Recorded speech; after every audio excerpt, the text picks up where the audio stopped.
Buenas noches, estudiantes. Vamos a iniciar con el primer video correspondiente a la unidad uno. Introducción a la filosofía.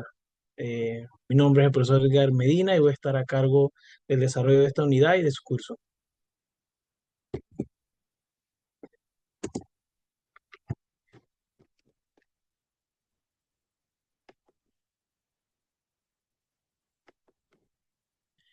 Bien, primero que todo un concepto de lo que es la filosofía y la filosofía de la educación.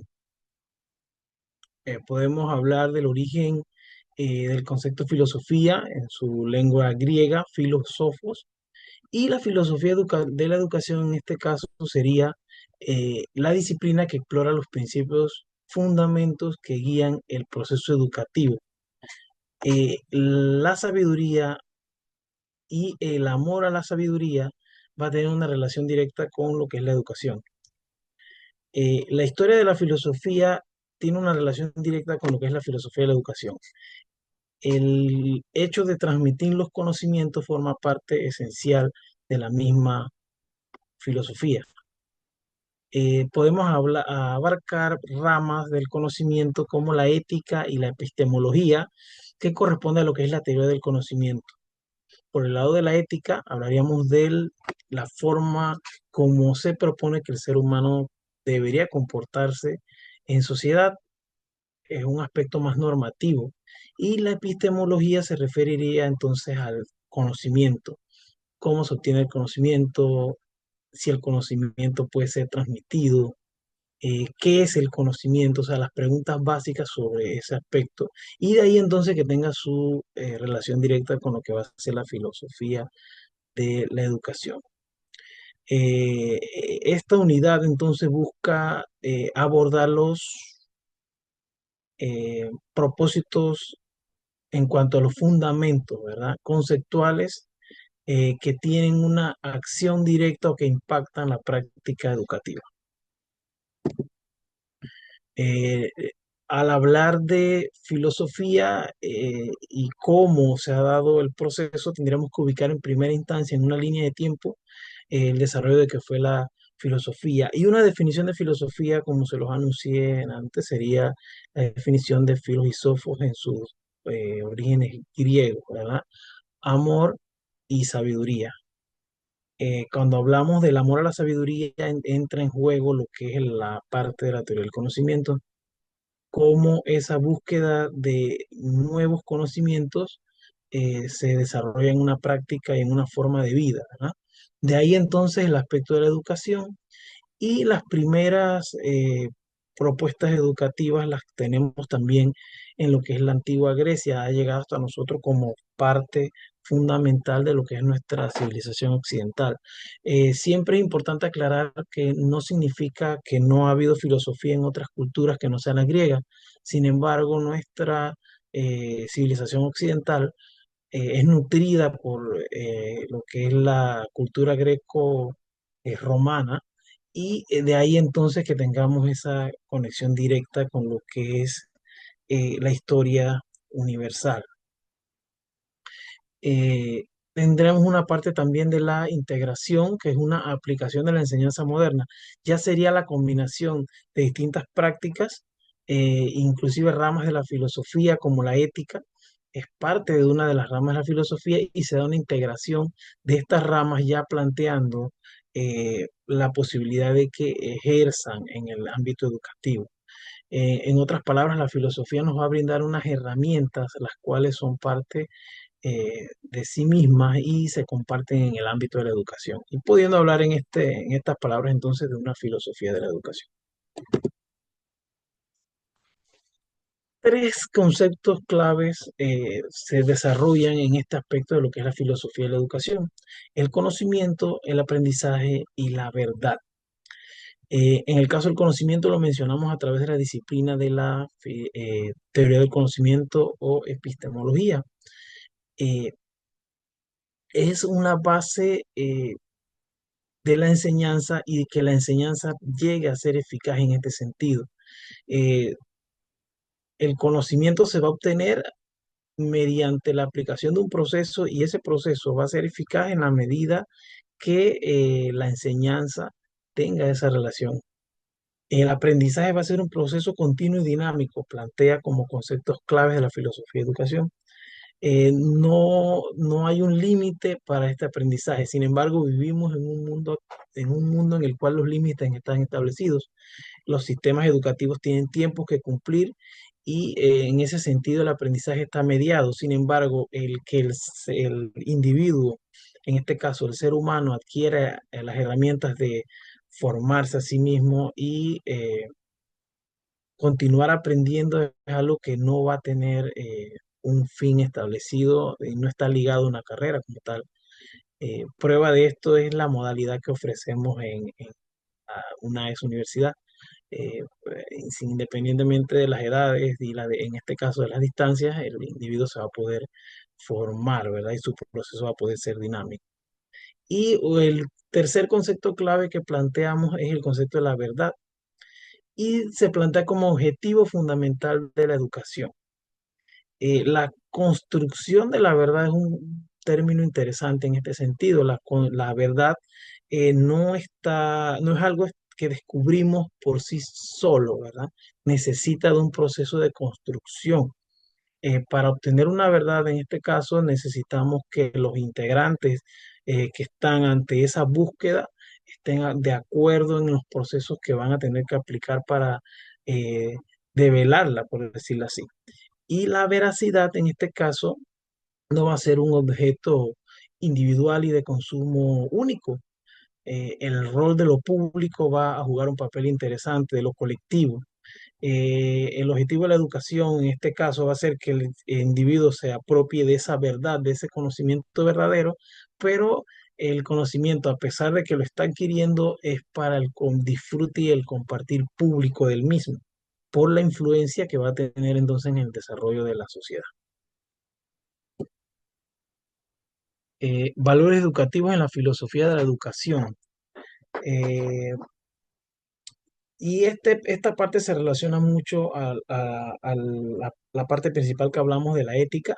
Vamos a tener tres ejes fundamentales de valores como son la responsabilidad social, pensamiento crítico, empatía y colaboración. Y el concepto de valor guarda un aspecto muy importante aquí. eh, el valor podemos verlo desde dos puntos de vista, dos conceptos. Uno, el valor asignado a un bien en cuanto a lo monetario, ahí podríamos entonces establecer un valor. Pero si hablamos de valores y la educación, también estamos hablando del valor de tipo cualitativo, las cualidades que se espera obtener en el estudiante y en el futuro ciudadano. La responsabilidad social va a ser uno de los objetivos principales de la educación. Y de ahí entonces que vamos manejando ese concepto de proyecto, de propuesta. La filosofía de la educación va a aportar en ese sentido en cuanto a que se deben de establecer los parámetros que son necesarios para, por ejemplo, obtener una responsabilidad social en el estudiante. Y eso va a ser parte de ese proceso dinámico y continuo que se va a desarrollar. El pensamiento crítico se refiere a la característica que tiene el individuo en cuanto a que es capaz de establecer una crítica. El concepto de crítica de manera coloquial nos puede resultar negativo, pero a nivel teórico de lo que hablamos en filosofía y en filosofía de la educación, la crítica es un aspecto importante. Al establecer crítica no se deja por sentado que ya está todo establecido. Ese conocimiento que está siendo sujeto de investigación, ese pensamiento que el individuo está desarrollando, se va a someter a un proceso en el cual puede derrumbarse lo que está establecido y la crítica podría generar nuevos procesos o nuevas formas de entender las realidades. Entonces, de ahí que el pensamiento crítico va a tener un aspecto interesante. Eh, También está muy ligado a conceptos como la tradición y lo que debe ser o lo que se debe de ejecutar. El pensamiento crítico me permite a mí diferenciar si una tradición o una forma de actuar no está siendo la correcta y por hacer propuestas, ¿verdad? Que va a ser la parte interesante. Y la filosofía de la educación también debe de impulsar la empatía y la colaboración. Otro aspecto eh, determinante en este sentido, ¿verdad? Y es la parte que mencioné hace unos minutos, la parte de la colectividad. El individuo debe de ser empático al transmitir su conocimiento, debe de hacerse de la colaboración de los demás, porque estos valores educativos van a ser eh, determinantes en la forma como el ciudadano se va a comportar en sociedad. O sea, en otros aspectos, esta materia de la filosofía de la educación eh, rebasa los aspectos temporales, ¿verdad? A pesar de que necesitamos de una historia, y eso es el capítulo de la unidad 2, ¿verdad? Que vamos a trabajar, necesitamos de una historia, la filosofía siempre está ávida del desarrollo, y en este caso también la educación, del desarrollo de nuevas prácticas y de proyecciones que todavía nos han dado.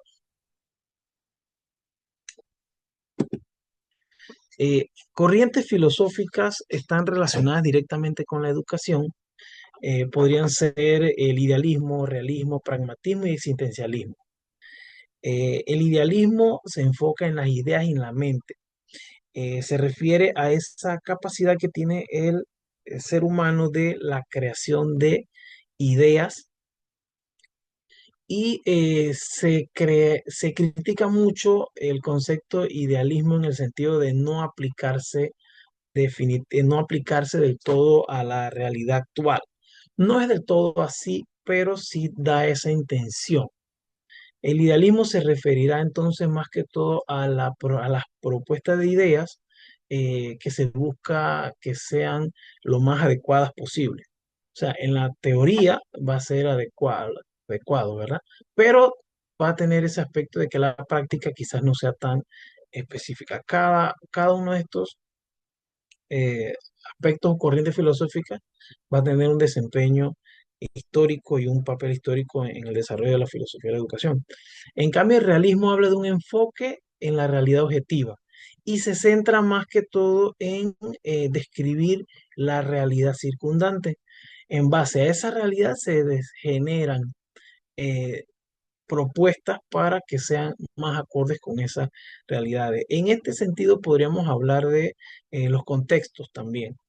Eh, Unas teorías educativas van a ser aplicables a unos contextos y van a ser aplicables a otros contextos. De ahí entonces la adaptabilidad a lo que la realidad plantea. También es determinante el aspecto objetivo. No van a ser teorías que se desarrollen en base a la subjetividad de los individuos, sino que se busca un criterio de objetividad que sea común a la mayor cantidad de individuos. El pragmatismo, un enfoque práctico y de la experiencia. Y entonces podríamos hablar eh, que no es que no tengamos teoría ni en este aspecto pragmático.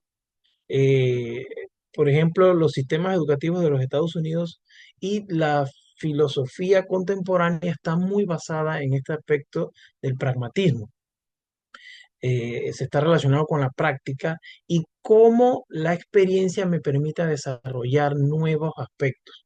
O sea, las teorías o los conocimientos que tengamos establecidos me van a permitir, en base a la experiencia que tengo, adaptar los conocimientos a la práctica que se esté dando, ¿verdad?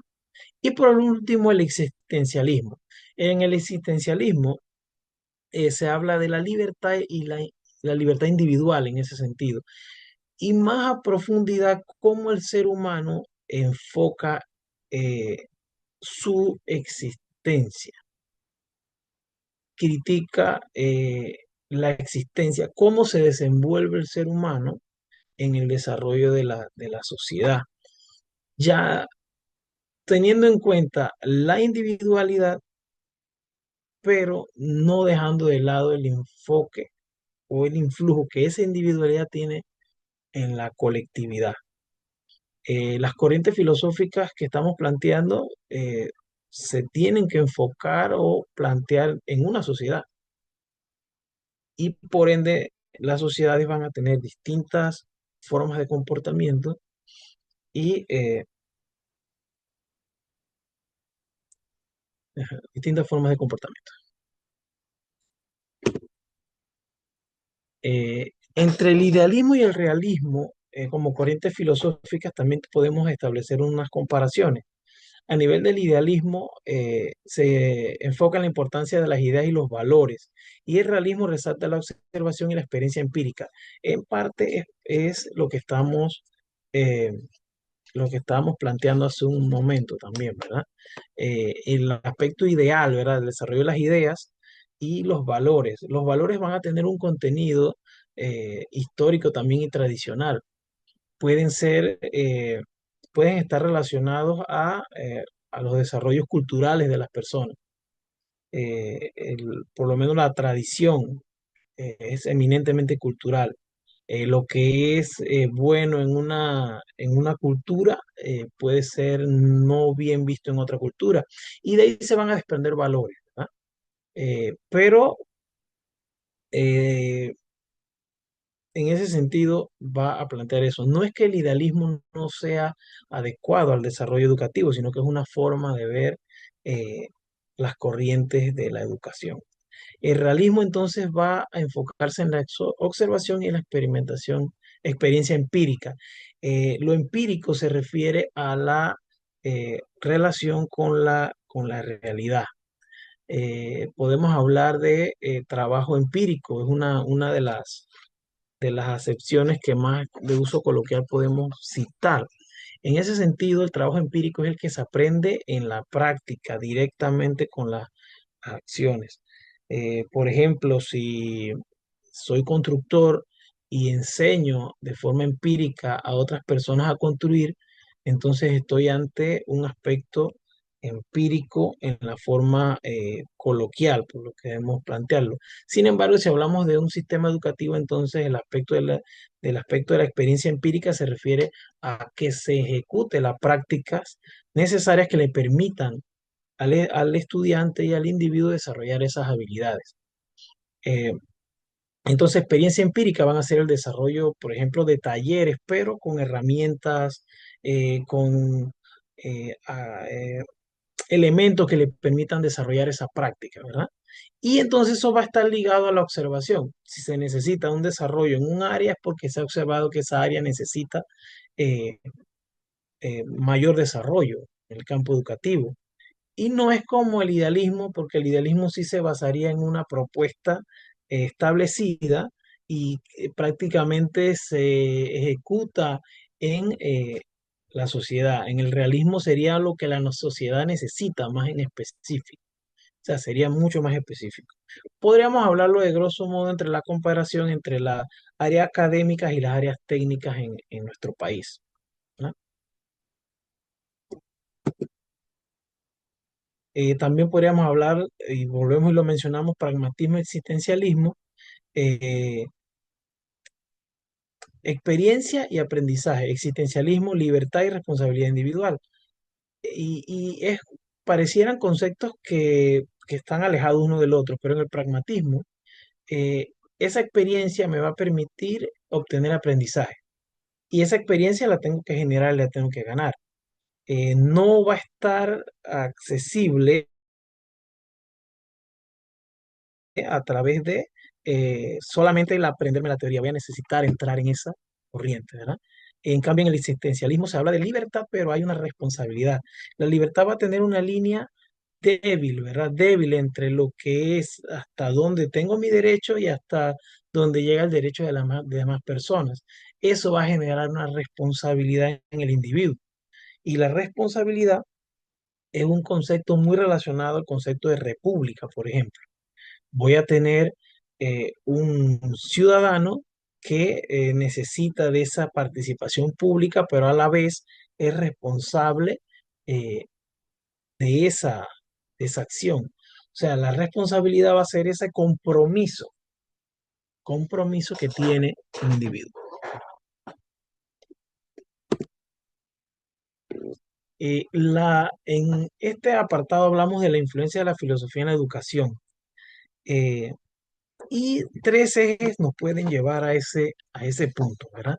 La reflexión crítica de la enseñanza, una educación inclusiva y ética educativa y la integración de la tecnología en el aula, ¿verdad? Cómo la filosofía entra a abordar estos aspectos, estos tres aspectos claves, son determinantes, ¿verdad? Y ya mencionamos el aspecto de la crítica. Reflexionar de forma crítica, inclusive en filósofos clásicos como Platón, se caracterizaba como una de las eh, habilidades del ser humano y ponía en duda la crítica o hacía crítica a esa forma de vida en la cual no existiera la reflexión. La reflexión es una de las características propias del ser humano. ¿Cómo podríamos vivir si no reflexionamos? Es una duda a nivel de la civilización griega y hoy en día toma auge en cuanto a que debemos ser críticos en cuanto a lo que se enseña y cómo se enseña. No plantear un aspecto y que sea ese el aspecto determinante. Inclusive lo que estamos conversando en este momento puede estar sujeto y debe de estar sujeto a una crítica. Eh, Se los anuncié en la explicación del curso. El foro de preguntas y de comunicación es determinante para este aspecto de la reflexión crítica, ¿verdad?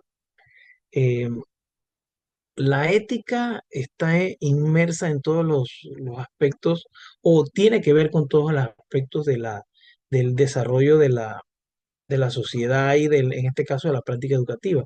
Eh, el aspecto de que se respete la diversidad y el aspecto de que en la educación los docentes se rijan por un aspecto de la ética, del cumplimiento de normas éticas, de la creación de nuevas normas éticas en el sistema educativo, va a ser determinante y va a influenciar la educación.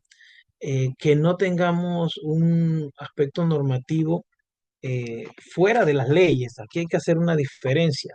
Existen eh, sistemas legales, eh, por ejemplo, la ley de educación aquí en Panamá es determinante en ese sentido, nos rige en todos los aspectos, desde el comportamiento del estudiante, desde las faltas administrativas, de personal administrativo, de personal docente, de personal directivo.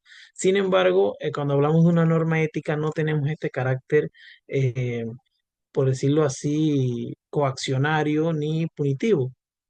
Hablamos más que todo de el aspecto de que por las normas éticas ya establecidas, eh, el docente debe de aplicar y imprimir esos preceptos, ¿verdad?, que envían las normas éticas en su práctica educativa. Eh, Sería importante que trabajáramos a nivel de las primeras clases este aspecto determinante de la diferencia entre el sistema legal y el sistema normativo, y que está inmerso y lo vamos a poder observar cuando veamos la ley de educación, un aspecto, ¿verdad? La integración de la tecnología en el aula y cómo la filosofía aporta este sentido. Si vemos la filosofía desde el punto de vista de un proceso histórico, la filosofía entonces se convierte en una historia de la filosofía, pero no es el enfoque en el cual la filosofía influye en la educación. La filosofía de la educación va a ser una combinación entre lo práctico y lo teórico. La integración de la tecnología en el aula va a jugar un papel importante porque es la parte práctica que busca entonces la mejora o las proyecciones que puedan hacer cambios. Si hablamos de integración de tecnología en el aula y cómo la filosofía se relaciona, podría decir yo que se cambia la forma de trabajo y ya es una propuesta.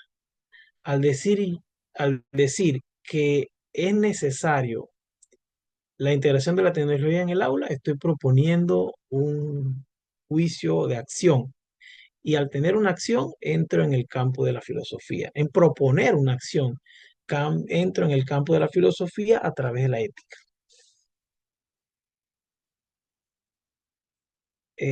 Temas actuales de la filosofía de la educación y se relaciona mucho con la anterior sería una educación inclusiva, ética, tecnología e innovación.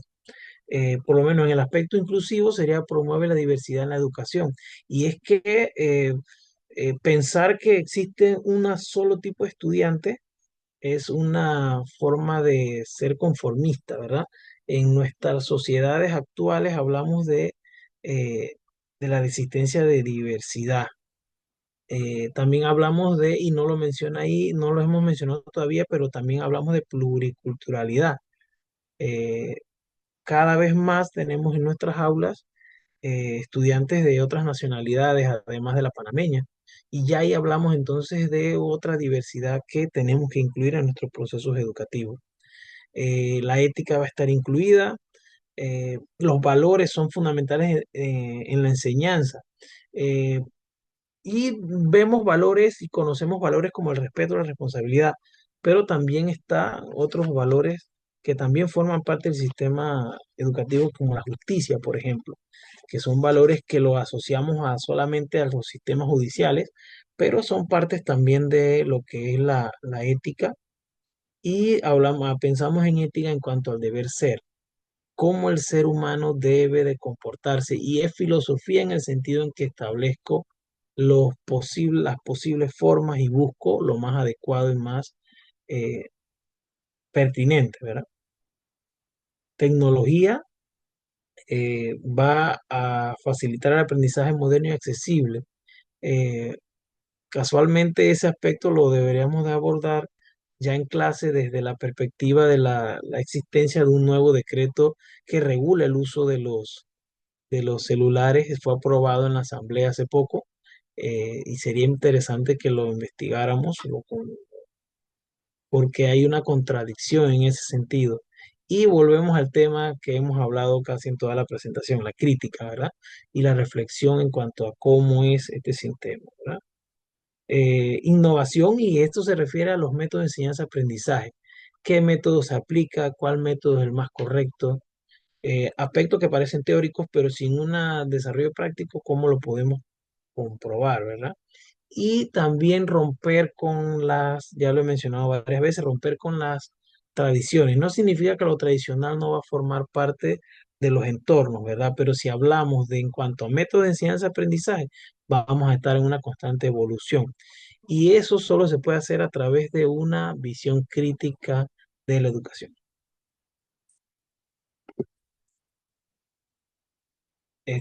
Hablamos entonces de la integración de la tecnología en el aula, el aprendizaje personalizado adaptativo, fomentar la colaboración entre estudiantes y el uso de los recursos digitales interactivos. Estos tres aspectos son propuestas de cómo sería esa integración en el aula, ¿verdad? Y también es la parte ¿cómo se puede decir? Eh, Quitarle poder, por pensarlo así, a la figura solamente del docente, ¿verdad? Eh, la, Podemos observarlos en las evaluaciones, ¿verdad? La evaluación que está planteando la universidad, la UNAES, y que estamos trabajando aquí, habla de una evaluación en la cual la autoevaluación tiene un 5%, por ejemplo, y la heteroevaluación del profesor un 5%. Entonces es interesante cómo esas prácticas, esa forma de evaluación busca que el estudiante también se haga partícipe de esas mismas, ¿verdad? Por lo menos en la heteroevaluación yo voy a estar atento a las participaciones que tengamos en el foro y a tratar de responder sus consultas. Eso es una interacción, es una colaboración, pero el punto 2 que plantea eh, esta diapositiva, esta presentación, me parece adecuado porque el desarrollo de comunidades entre los estudiantes va a ser determinante. Sabemos que la nota va a ser individual, por decirlo así, pero el conocimiento y el aprendizaje sí puede ser colectivo y es interesante ese aspecto. Y la parte de la interacción, ¿verdad? Eh, Esa interacción nos permite entonces compartir el conocimiento. Bien, y a manera de cierre, como conclusiones claves, ¿verdad? Dentro de esta unidad uno podríamos decir que es necesaria la integración de la filosofía en la formación educativa y que sería de carácter esencial.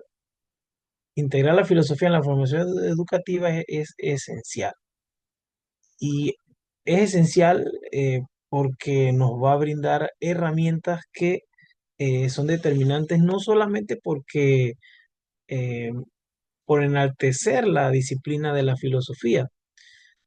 Lo esencial está porque me va a proporcionar herramientas que me permiten ser un mejor ciudadano y ser un ser humano más consciente con la dimensión humanística, ¿verdad? En la que me encuentro. Eh, Podemos recapitular en decir que la filosofía de la educación nos brinda herramientas para reflexionar sobre nuestros enfoques pedagógicos, ayudando a desarrollar un entendimiento más profundo de la enseñanza y el aprendizaje. Y en este sentido, la reflexión, no dar por hecho lo que ya está planteado, eh, establecer propuestas. No es que las teorías que existen o lo que existe no tenga importancia, sino que como individuo debo de ser reflexivo de eso que trabajo. Eh, En ese caso, podríamos hablar de la importancia también de integrar la filosofía en la formación educativa, promueve un pensamiento crítico, permitiendo a educadores y estudiantes cuestionar, analizar, aplicar conceptos en contextos diversos y actuales. En ese sentido, me parece pertinente hablar de lo que son el desarrollo de las inteligencias artificiales, porque nos brindan un abanico de oportunidades y de herramientas para trabajar. Sin embargo, utilizarla solamente como medio para obtener un fin puede tener consecuencias. La inteligencia artificial debe de estar sujeta a la interpretación, a la revisión del ser humano y eso es una discusión, un debate que podríamos dejar para la tercera unidad que trata de eso, pero eh, es necesario ir haciendo esas preguntas. Y solamente a manera de conversación, al final de todas las búsquedas que usted haga en la inteligencia artificial, le hace la nota al final de que usted debe de revisar el contenido siempre.